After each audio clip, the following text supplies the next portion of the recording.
Enggano ini kan memang salah satu pulau kecil terluar di Indonesia.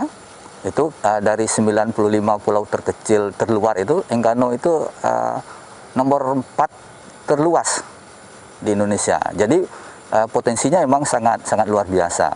Nah, karena dia merupakan pulau-pulau kecil, tentunya potensi yang paling menonjol yang bisa kita lihat itu adalah dari sektor kelautan perikanannya, ya, terutama misalnya untuk jasa-jasa kelautannya adalah ada pariwisata. Nah, kalau kita bicara pariwisata di Pulau Enggano itu mungkin yang orientasi pengembangannya adalah ekowisata dan ekowisata bahari. Nah, ekowisata ini maksudnya di daratannya pun sebenarnya masih ada potensi wisata yang non bahari, tetapi yang lebih menonjol itu karena dia pulau-pulau kecil adalah ekowisata baharinya. Jadi snorkeling, diving, surfing dan fishing, leisure fishing atau game fishing gitu kan. Kalau kendalanya mungkin sekarang ya karena pariwisata itu kan dilihat dari 4A ya. Aksesibilitas, amenitas, kemudian kelembagaan, dan satu lagi itu adalah destinasinya.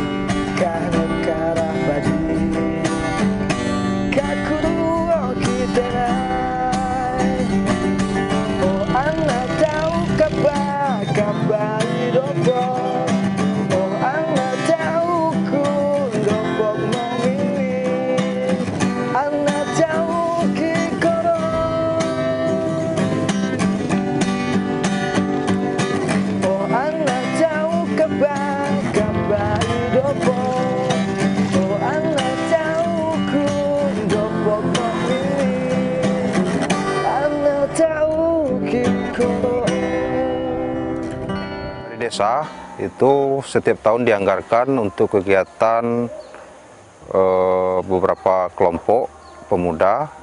Yang pertama itu kelompok pengawas, kemudian kelompok sadar wisata, Pokdarwis. Itu semua kita di bawah binaan desa, setiap tahun kita anggarkan untuk kegiatan tersebut. Kegiatannya pertama untuk Pokdarwis, itu ada kegiatan rutin di setiap bulan untuk pembersihan pantai, kemudian pelatihan untuk kegiatan wisata, pantai, bagaimana melayani pariwisata yang datang. Kemudian untuk kelompok pengawas, bagaimana untuk konservasi kegiatan penanaman mangrove, dari pembibitan sampai ke penanaman, kemudian menentukan lokasi penanaman. Nah, itu kita mulai kegiatan ini sejak 2 tahun yang lalu, 2018 kita bentuk kelompok ini, kemudian beberapa pemuda kita rekrut untuk melaksanakan kegiatan ini, dan alhamdulillah sampai saat ini masih kegiatan tersebut. Enggano ini sebenarnya potensi untuk pariwisata seperti diving segala macam itu cukup besar karena banyak lokasi-lokasi yang bagus untuk melakukan penyelaman. Kemudian banyak juga aktivitas-aktivitas lain di luar penyelaman yang bisa kita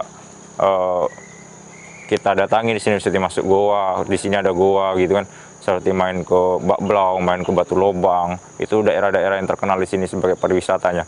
Nah, kalau dari segi kekurangannya itu memang infrastruktur, kemudian jarak sebenarnya, karena kapal kan tidak selalu masuk ke sini. Kalau udah badai bisa berbulan-bulan nggak masuk, pesawat pun seperti itu. Itu sebenarnya yang membuat orang-orang agak ragu untuk datang ke sini.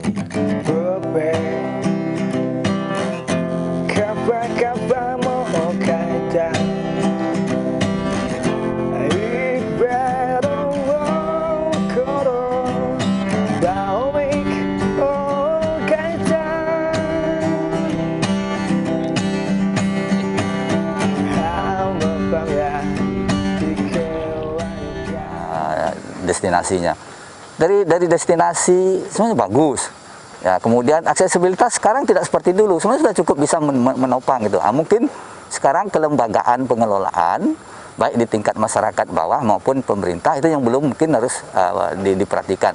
Dan fasilitasnya adalah fasilitas penunjang kegiatan ekowisatanya, jadi seperti mangrove. mangrove track, ya. Kemudian ada peralatan-peralatan penyewaan. Seperti kalau mau diving, harus ada yang menyediakan di sana gitu. Jadi perlu dikembangkan juga pelaku wisata. Ya mungkin sekarang ini mereka melihat opportunity-nya yang mungkin belum besar, tapi kita tidak boleh menunggu terus kan. Jadi fasilitas dan kelembagaan yang harus menjadi perhatian sebenarnya ke depannya.